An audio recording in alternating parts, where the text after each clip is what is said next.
Hello, and welcome to the MyBFF Business Leaders Podcast, your new secret weapon for business success. Sponsored by MyBFF Social Media, Marketing, and Advertising. Make sure to hit subscribe. Now let's get started. It's wild, isn't it? Like, if you really think about how much time we all spend online these days, it's kind of mind-blowing. Oh, absolutely. Yeah. Scrolling, tapping, liking, sharing, it's become second nature. Totally. And, you know, the folks over at MyBFF Social, they've been doing a fantastic job really highlighting just how deeply these platforms are embedded in our lives. They really have. So for this deep dive, we wanted to get into, like, the why. Why has social media become so dominant, especially with Gen Y and Z? And what does that mean, practically speaking, for businesses, for, you know, people listening right now? Right. Like, how can they use this information to their advantage? Exactly. Yeah. And to do that, we've been digging into some really insightful stuff. There's this great blog post from MyBFF Social, some solid data from Deloitte. And of course, you can't go wrong with Statista, right? Always a reliable source. So the goal here is, let's distill those key takeaways about social media's impact. And let's make them actionable. Let's do it. And, you know, it's not just a feeling, right? The data really backs it up. We're talking billions of people here. Billions. As of like early 2025, well over 5.5 billion internet users globally. And get this, a staggering 5.2 billion of them are active on social media. Wow. That's almost everyone online. It's incredible. Think about platforms like Facebook, YouTube, Instagram, WhatsApp. Each one boasts over 2 billion users. That kind of reach, it's unprecedented. It changes how information travels, how we connect. It changes everything. No kidding. And it feels like it's only growing. But you know what's even more interesting to me? It's not just the number of users. It's how this whole social media thing is changing how people, especially younger generations, Gen Z and millennials, how they consume media. It's a complete shift. And you're right. It's not just about how much time they spend online. It's about where their attention is focused, what they find engaging, what they trust. Trust. That's a big one these days, isn't it? Huge. And Deloitte's 2025 Digital Media Trends Report, it really digs into this. They found that a significant percentage, like 56% of Gen Z and 43% of millennials, they find social media content more relevant, more engaging than traditional TV or movies. Really? More than like Netflix and all that? More than that. And what's even more telling, about half of these groups, they feel a stronger connection to the creators they follow on social media than they do to, say, mainstream celebrities. That's fascinating. Why do you think that is? Well, I think it comes down to authenticity. Social media, it's real people sharing their lives, their passions, their expertise. It feels more genuine, less polished, more relatable than traditional media. It's like, you know, getting a recommendation from a friend, but on a huge scale.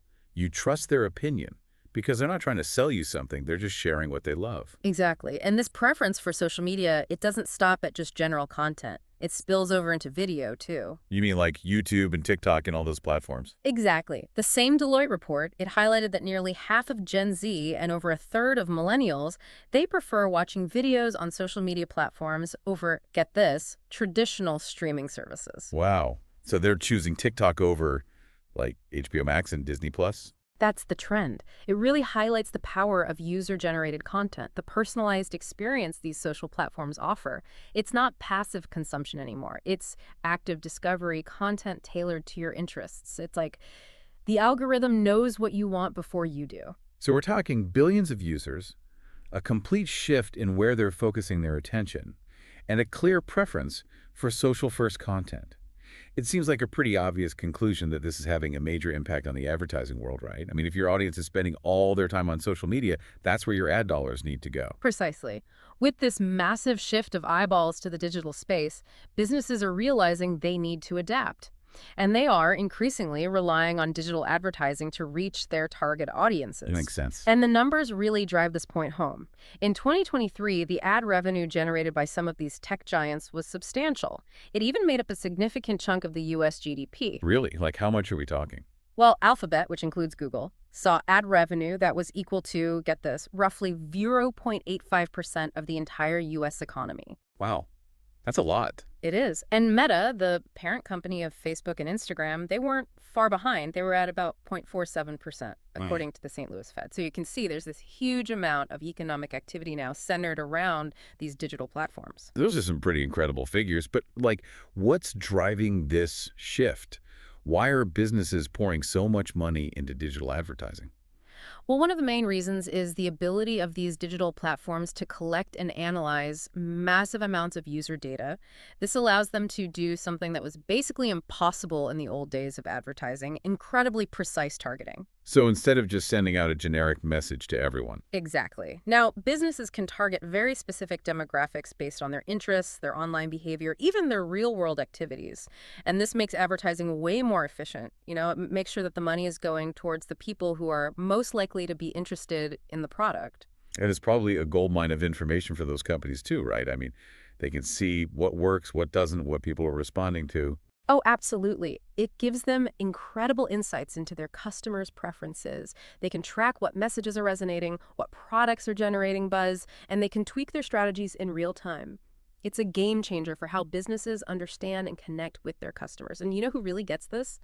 My BFF Social. They've been preaching this for years. Right. So for all the business owners and marketing folks listening, we're not just talking theory here. If they shift to social media, the power of targeted digital advertising, it has real, concrete implications for how you should be thinking about your marketing. And My BFF Social, especially their blog post about why social media is winning over Gen Y and Z, they really hit the nail on the head. If you're not strategically using these platforms, you're missing out on connecting with a massive and increasingly influential chunk of the population. Exactly. Social media dominance, it's not a fad. It's a fundamental shift in how we communicate, how we get our information, how we decide what to buy. For brands, this means rethinking the old ways of advertising. It's about personalized campaigns, engaging in direct, two-way conversations with your audience. It's not about pushing a one-way message anymore. It's about building relationships, fostering brand loyalty. And the data backs this up, right? There was that Statista survey from 2024, the one about where marketers are focusing their efforts, and it's heavily skewed towards social media. Absolutely. Facebook is still a major player, even though it's been around forever. Something like 86% of marketers said they used it.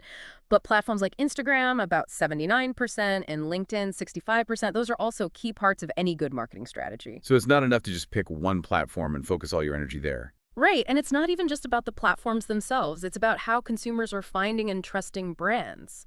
That's where this whole creator economy comes in. It's a real power shift. We're seeing recommendations from content creators who have these engaged and loyal audiences. They can carry more weight than traditional advertising. It's like they have this direct line to their followers built on trust and shared values. Oh, yeah. I've seen that firsthand. A recommendation from the right creator can really get people interested, even drive sales. It's a word of mouth, but amplified. And wasn't there a study that showed just how powerful these creator partnerships can be? Yes. Deloitte did a survey, and they found that 3 out of 5 consumers said they were more likely to engage with a brand if it was recommended by a creator they trusted. That's huge. It shows the potential for brands to tap into these existing communities, leverage the credibility of creators, but, and this is a big but, it has to be done right. It sounds like there are some challenges, some potential pitfalls for brands that are just starting to explore this social media world. For sure, there are definitely some things to be aware of. First and foremost, authenticity is key. Gen Y and Z, they can smell a fake a mile away. They can tell if a collaboration feels forced or disingenuous. So building genuine relationships, both with consumers and creators, that's crucial. Right, so no cutting corners. Exactly. And then there's responsible data management. Privacy is a big deal these days. It can really make or break consumer trust.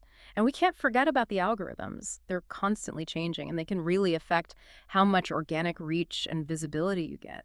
And then, of course, you've got to stand out. There are so many brands competing for attention online.